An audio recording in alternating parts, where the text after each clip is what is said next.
मैं हूँ विजय कुमार पाले की लेखक। ये मेरी किताब है ब्लेंडर और ब्लास्फेमी इन ब्लेंडर। इसको आप पढ़ें, मालूम होगा किस तरह ब्लास्फेमी के नाम पर इस्लाम में लोगों को सताया जा रहा है। इस तरह ऐसी बहुत सी किताबें हैं, मैं हर वीडियो में आपको बताता हूँ, तो ये आपको विदित होगा। मैंने एक वीडियो भी डाला इस बारे में। तो दोस्तों, आज हम ये साबित करेंगे, हमारा मूल है कि ये जो अल्लाह है ये काल्पनिक है, ये मोहम्मद का बनाया हुआ अल्लाह है या उसके साथियों का बनाया हुआ अल्लाह, यानी ये अल्लाह की उपज है।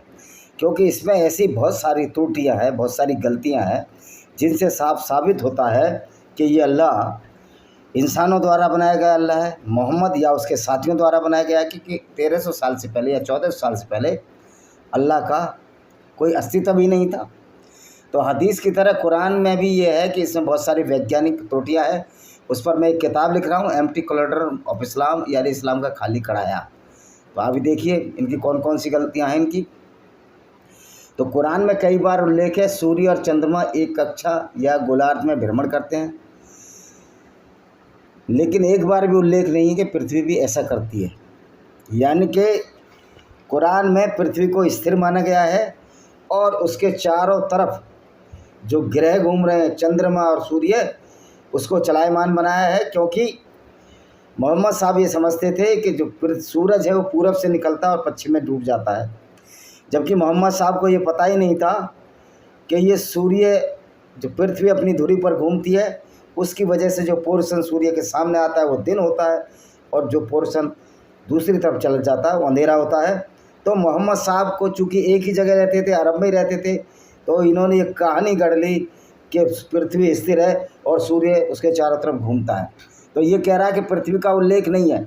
पृथ्वी का उल्लेख ये है कि पृथ्वी के गिर्द चारों ग्रह, पृथ्वी के चारों तरफ ये सूरज और चांद घूमते हैं, जो कि गलत है। सब अपनी अपनी कक्षाओं में घूमते हैं। अब ये देखिए कुरान का 36, 37, 40 क्या कहता है। रात उनके एक निशानी है, ये कुरान की आयत है, चैप्टर 37, 36 आयत 37 से 40 क्या कहती है। कुरान के लिए निशानी है कि हम उसे दिन से अलग कर देते हैं